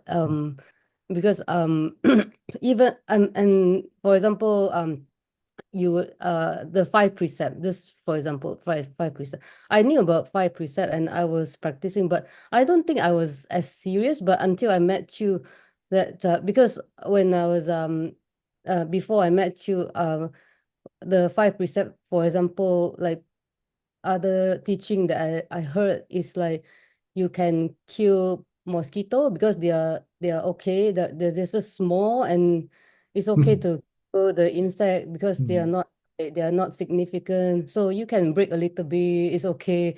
Or you can drink a little bit of alcohol, it's okay because you're not really like you're just breaking a little bit, it's okay. But until I met you, it's like, oh no, you take it so seriously and then I start to I have to take it very, very seriously. I cannot just kill insect like and this think that it's okay because they are so insignificant. But Yeah, after but where are you gonna draw the line later on? Then you can move on to a bigger animal and bigger, and eventually to human being. yeah, it's true, it's true. I So never you have thought, to draw the line somewhere, and the line is not to kill at all. yeah. But yeah, honestly, I wasn't that serious. I thought that I don't kill human or big animal. That's good enough. But um, after meeting Ajahn, I take it very seriously. Like I take the 5 precept seriously, and I make sure, yeah, that I don't kill like any beings. Okay. Yeah. So yeah, your teaching, like lots of teachings, but just giving you some examples that really changed how I look at the world, and how it really helps me be a happy person. Yeah, I think, yeah, happy most of the Okay, time. it means you're advancing then. You're progressing. Yeah, being very The goal is to get rid of suffering yeah. and develop happiness. Yeah, If you're happy, then you're on the right track. yeah. Also, you talk about like, oh, everything is like a weather, you know. So, yeah, it really helps me, because when things change, I say, yeah, it's like a weather. It's okay. Like and when What can you bodies. do? What can you do if they change, right? But I don't know, before when I didn't hear your Dharma, it's different. Like I didn't think that way. I didn't have that wisdom to think that way. But when I hear it, then oh, it starts to, yeah. I think differently now. Yes. Everything is anicca, dukkha, anatta. When you speak, it sounds simple, but it's very profound. It really affects me so It much. covers everything.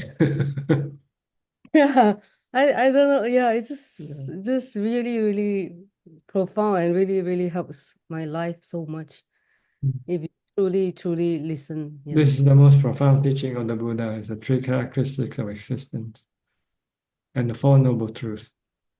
Nobody in this world knows this except the Buddha himself. And you Without give the a, Buddha, we would not be able to see the world like this. yeah, it's true. And you made it simple for me to understand. You give a lot of analogy. So I always, yeah, I always think about the weather, and I'm always thinking about, oh, I'm gonna get sick and die. It really helps me a lot, I think. Yeah. Yeah. Yes. This is the homework you have to do to prepare for your examination. One day, this examination will come to you. Are you ready to get sick? Are you ready to die?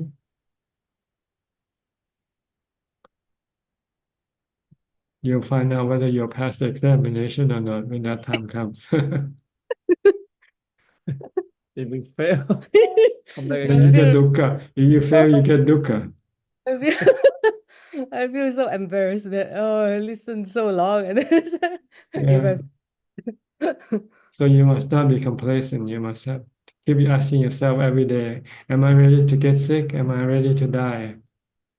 If I'm not yet, then there's a lot of work to do. Yeah.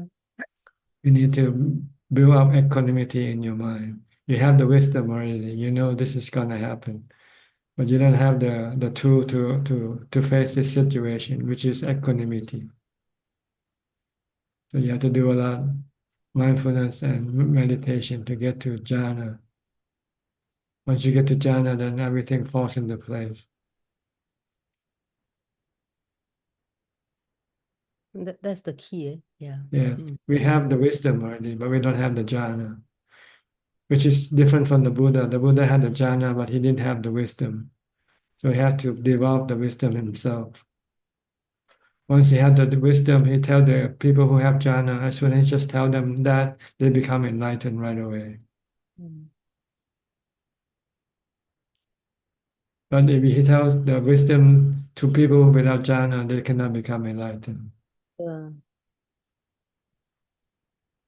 Like us, we have wisdom of the Buddha every week. We study, we listen to the Four Noble Truths, the three characteristics of existence. But we don't have jhana to accommodate this truth, this wisdom into the mind, incorporate this truth into the mind. The defilement keep blocking. The defilement don't want the three characteristics, don't want the Four Noble Truths. Defilement one, only sensual pleasures.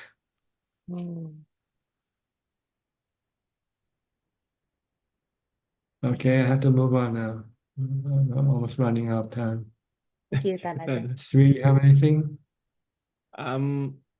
No, what drawn me to you is initially is Satipatthana.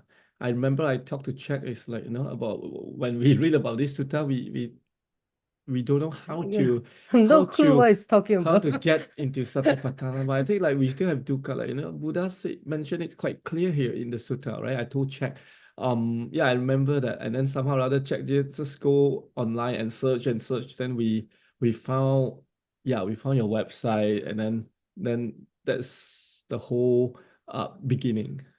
Yes. For me, yeah. The Satipatthana Sutta is only the theory. See? You have to put into the practice.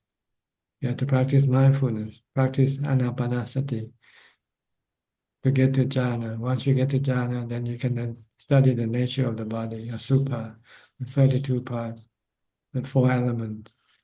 Then when you see the truth of the body, then you can let go of your attachment to the body. Okay, if you don't practice, you don't know which comes first or what are you trying to do. That's exactly what we are trying to do. Like what Confused. comfort, Yeah. something. Okay. When Good. we, thanks Good to to hear you. that. Happy to be of service to you.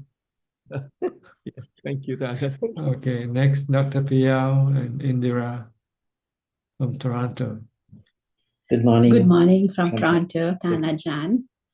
Always so nice to see you. And also, just like Sui and Chek said, for us, meeting you, listening to you, and learning from you has been the game changer in our lives. Yes. I agree, 100%. 100%, yes. So, Teruan Saranai, and so much gratitude. Yeah. Katang Yuta, like Buddha said. Yes. Kutavedi, Katangita. To do this, you have to practice. Yes, we do. Patibat Bucha, Patibat Bucha, Patibati Bucha. Not Amisa, yes.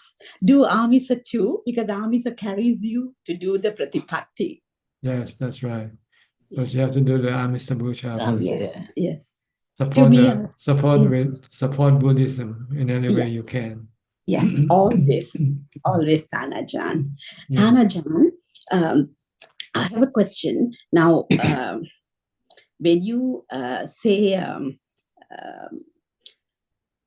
Saddha, Sila, Sati, Samadhi, Prajna, so Saddha, Virya, Sati, Samadhi, Prajna. So like at Samadhi and Prajna, Samadhi, in that context, it's jhana, right? You get into 4th jhana and then have the equanimity and then the Prajna, then the last one. So, because why I'm asking is now, like some of the sutras and some monks also, they say some amount of samadhi is enough, like first jhana is enough. But to me, I feel that you have to have the 4th jhana and to be in the equanimous state to get into vidarshana, prajna. That's right, because without equanimity, you cannot suppress the craving, the defilement. Exactly. Yes. Okay. Because with equanimity comes contentment. See? Yes. When you're content, then you don't need to have anything. Yes. No desire can come up, no cravings can come up when you have contentment. Yes. But when you have dissatisfaction, then that's when craving comes up. Yes. So you have to make the mind content, get rid of the dissatisfaction by entering into the 4th jhana. Yes. Then when it has contentment, then it can then resist the invitation of the cravings of the defilement. Yes. When you see something you used to crave for, but when you have contentment, you have equanimity, you can just remain unresponsive to the invitation. Yes, I understand. Thank you so much, Tanajan. Okay. I agree. The sutra text always talks about the 4th jhana, 1, 2, 3, 4. But there are rare exceptions. I guess 90% of the time I see all 4 jhanas. But there are a couple of sutras talking about the 1st jhana. One who is very sharp with insight gets into the 1st jhana. He look at the jhana 2 as impermanent and let go, like arising and passing away. So therefore, they can enter to the path but that's the exception. But I guess for us, I think best is to go through the all 4 jhanas. I think I agree with Indy. Okay, you have to prove it to yourself, but Yes, the practice. that's right. No, I'm trying. I'll let you know when I'll Okay. confess. The Buddha Okay. said the Dhamma teaching is sanditiko. Sanditiko. Ehipasiko. Apply to yourself. Open eye. Pachatang Vedi Tabo Vinyuhi. It's only for the wise. It's only for the wise to appreciate this. Oh, I'm in trouble there. One question, I think that you made a nice statement. I think one of the questions, the knower who knows, the thinker who thinks. So the knower is the knowing element. So it's like say taking a metaphor. It's not in real, but if you project on a screen the activity, the of the nama rupa nama Namakandas. Namaskandas is like the Like the picture on the screen. The picture on the screen. Yes. When you turn off the picture, then all you have left is the screen. So if you switch out the projector, the screen's still there. Screen's not going away. That's the knower, the one who knows the mind. That's right. It's always there, but it's blocked. It's not apparent because of the other images on the screen. Yeah. So it can also think as an element, because there are. I asked this from Bhikkhu Bodhi, who was here actually for a retreat. We were there full day in Toronto. Yeah. Anyway, so the mind also described in Sutra text as an element. Like out of the 4 elements, the major ones, and then there's a space and consciousness. The knowing element. Yeah. So knowing element, I mean, the rupa, the solid or liquid, they don't react. They're just there. These are the basic elements. So the mind, in other words, just chitta or the knowing element too, exactly Just connect to the 4 elements by the function of the vinyana, the connector. Yeah, connector. Yeah. So the 4 elements taken away, mind has nowhere to project.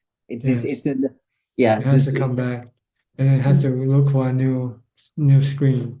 Yes. Project a new body. Right. Yeah, it's Buddha's time. Maybe there was no projector, but he says about a sun shining on a wall from the south side. This projector, the sun is a projector. Yeah. And the wall is a screen. Yes, that's right. And other one is, I think this is a comment on one. I think Alex Turpin. He was. I think today's session was amazing. Like there were lots of good questions and excellent responses from you. I think amazing session today. So the question was like, even like want to practice Dhamma. You said this has to be a Sotapanna. Even if I die today, what are my chances of guarantee whether I can listen to Dhamma or hear Dhamma again? So there is a sutra in Anguttara Nikaya, if anybody wants to look up, 4.191, and talks about even if you die unmindfully, for example, sudden car accident or whatever, but if you practice the Dhamma this way, I think this describing the Sotapanna, the hear the Dhamma, contemplate the Dhamma, practice the Dhamma. In other words, like a Sotapanna. And so even if you die this way, you have another chance of listening to your memory will come back. He said, or somebody will come and teach you Dhamma, or your friend might be born there who is practicing Dhamma together and might teach you Dhamma. Like that, there are 4 instances. So I agree what you said, that I think it is the sutra is describing a Sotapanna person. Okay. Yeah. Good.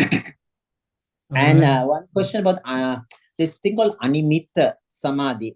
You are not attended to any signs. The Nimitta, I think, came up in the discussion as well. Nimitta is a sign. So Animitta is it immediately after the equanimity? Because the equanimity is there's no nimitta, it's gone. As soon as you enter the 4th jhana, then everything disappears. Yes, but Animitta comes as soon as you're coming out of the 4th jhana, so nimitta starts appearing. So you can go to Animitta. Can you go to Animitta Samadhi at that stage? And that will lead to Shunyata Samadhi. So are they approximate? They are close to the equanimity stage. Well, nimittas are something that you cannot control. They are anicca, anatta. So sometimes you have them, sometimes you don't have them. So it is your asravas causing this nimitta to come up, your defilements, kilesas. It's your mental formation, your Formations. mental, Yeah. Sankara. Yeah, your sankara producing these nimittas. Nimittas. As long as the sankara is working, it's possible for nimittas to arise. So in other words, Sabba Sankara Samato is the definition of Nibbana. Buddha talks, all the Sankaras are pretty much wiped out. There is no Sankaras coming up, no, because there's no craving. And that's equivalent to Nibbana. Well, no, you have sankara that has craving and sankara that has no craving. Okay. The Buddha still use sankara without the cravings of teaching. Yeah. Like I'm talking to you now, I have to use a sankara. Sankara, yes. But this sankara has no defilement. See? It's only about the Dhamma we're talking about. There's the three sankaras. Not talking about money, how to make more money. Yeah. So Punyabhi Sankara, Apunyabhi Sankara, Ananjibhi Sankara. There are three types of Sankara, I think. Yeah. So right now it's Punyabhi, like it's a good thing, good Kusal Sankara. Yes. Yes. Skillful, Kusala. Skillful, Kusala. That's right. That's Kusala right. Dhamma. Yeah. And Okay. just, yeah, I think we'll go. I think there's time is Thank coming. you so much, Okay. Ajaan. I Thank see. you. I have to see And you whether we take have care. more. Okay, nice talking to you. Nice You talking to too. you. Teruan Saranai. Let me see who's next now. I think that's all the people in the room. So we'll go to Kunju for more questions, please. กราบนมัสการพระอาจารย์ค่ะ We have 8 questions this evening, and the first 2 questions are from the assistant Gmail. The first question is from Jacek from Poland. Question 1. I live in Poland, but 9 years ago I left for Thailand to become a monk. I spent almost 9 months in the monastery, 6 of which as a fully ordained monk. After that time, I had to return to Poland because my sister was going to the UK for a while and my mother required care at that time. My sister's temporary stay abroad turned into a permanent stay, and I became a sole carer of my mother. Every day I think about returning to the monastery, but I am also aware of the passing of time and the fact that I may be too old to return to don the robes of a monk. I will soon be 58. Today I cannot assess my actions. Was returning to Poland a good decision? Is the path of a monk the most important one? What should I focus on right now? Well, sometimes the best path for you is not possible because of your karma. And your karma is that you have to look after your mother. So you should looking at your mother after your mother as the level of practice that you're allowed to do by your karma. So this is dana, taking care of your mother, paying back the debt that you owe her. So just do what you have to do now. And then when maybe a few years time, maybe when she passed away, then you will be free to become a monk again. Like the Venerable Ananda, he has to serve the Buddha for 25 years, I think. And all this time he didn't have the time to practice at all, even though he was a monk. But he didn't have the time to go into seclusion to do more intensive practice. But after the Buddha died, then he was free to have the time to go into intensive practice. And it only took him 3 months to become enlightened. So don't worry about your situation. Try to make use of the best use of your situation. But try to practice the Dhamma that you can practice while you're looking after your mother. And when your responsibility for her is over, then you will be ready to go into more intensive practice. The next question is from Yeti. Long time ago, I experienced jhana in one of the 10-day retreat. Is my jhana absorption the cause for my children to feel exhausted, so I have to stop my meditation practice, or is this my defilement? Usually your defilement, because your attachment to your children is also a form of defilement. See? The Buddha said your children are like bondages. They're like something that will tie you to them forever. That's why the Buddha left the palace the night when he heard about his wife giving birth to his son. And he didn't want to even to go look at his son because he know he would be so attached to the baby that he would not be able to leave the palace. So he had decided to leave the palace that night after he heard the news that his wife gave birth to a son. He named the son Rahula. He didn't name the son Rahula. He just said Rahula, which means bond or bondage. And then they took that to be his naming of the son. So the son got the name Rahula. Okay. The next three questions are from Minnie Pool. Dear Ajaan, could Ajaan please explain what is Sankhara is the condition for consciousness and consciousness is the condition for Nama Rupa? Thank you so much. Well, see, Sankhara is thinking. When you think about food, so you have to go after food. And in order for you to go after food, you have to connect to the body. So you use vijnana to connect to the body. Once you have a body, then you can then use the body to go look for food. The next question. If Chitta is permanent, how is the process of rebirth take place? Well, the birth take place is like replacing an automobile with a new automobile, that's all. The same driver, but it's a different car. The old car breaks down, you cannot drive it anymore. So you go to a shop and buy a new car. Same way with the mind, that when the old body dies, the mind then go look for a new body. The next question. Go shop for a new body. The next question. If someone has done a bad karma, will this karma affect him to be a bad person when it ripens? Thank you. It depends on how much bad karma you do. If small bad karma, it will make you a small bad person.